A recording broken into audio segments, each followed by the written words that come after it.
क्या क्या नाम है सर आपका? मेरा नाम जावेद है सर। क्या वारदात हुई आपके पास? सर मेरा हापुड़ में इंसेंट मेरा अकाउंट चल रहा है कम से कम 15-20 साल पुराना।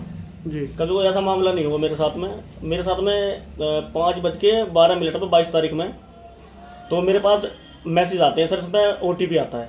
जी। OTP मैंने देखा, मैंने कुछ नहीं करा OTP में। अब सर फिर 5:12 मेरा मैसेज आता है कि आपका बैलेंस कट गया।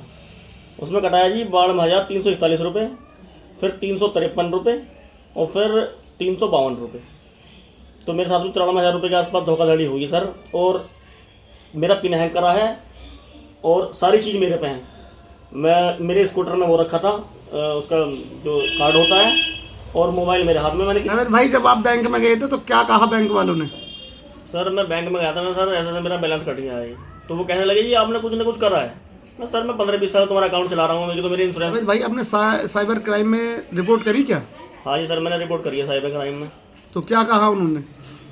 बस सर उन्होंने ये कहा है कि तुम्हारी रिपोर्ट कर दी है, ऑनलाइन रिपोर्ट लगा दी है। फिर उसके बाद में हमारा गांव जो है अतराड़ा है, थाना खरगोदा में मैंने रिपोर्ट दे रखी है। एक आध दिन में उसके आजकल मेरी रिसीव मिल जाएगी। तो मैंने वो साइबर क्राइम मतलब सर कर दी। एक एप्लीकेशन मैंने बैंक में भी दी है, मगर बैंक वाले अभी जो है आश्वासन सही नहीं दे रहे सर। तो आपका पैसा जैसे उड़ा वैसे बैंक वाले कह रहे हैं कि आ जाएगा क्या? सर वो कोई ऐसा जवाब नहीं दे पा रहे सही तरीके से। वो कह रहे हैं कि जी वो आपने कुछ ना कुछ उसमें करा है, जबकि तो सर बैंक की जिम्मेदारी होनी चाहिए। मान लिया कोई भी, यानी कि जैसे आपका पैसा कट गया तो बैंक वालों के, इसका मतलब आपका पैसा या जनता का पैसा सेव नहीं है, इसका मतलब? सर एक बात तो बताओ, जो हम बैंक में पैसा रखते हैं हम इस वजह से रखते हैं कि घर पे पैसा रखते हैं तो आदमी को ये होता है कि भाई चोरी ना हो जाए या कुछ और ना हो जाए। आदमी बैंक में इसलिए रखता है पैसा कि मुझे कोई दिक्कत ना हो या धोखाधड़ी ना हो मेरे साथ में। मगर बैंक में रखने से क्या फ़ायदा हो रहा है सर, बताओ। तो इसका मतलब तो बैंक में पैसा रखने का कोई महत्व नहीं है? सर ऐसा जब ऐसे फॉल्ट हो रहे हैं तो फिर तो बैंक में रखने का कोई फ़ायदा नहीं है।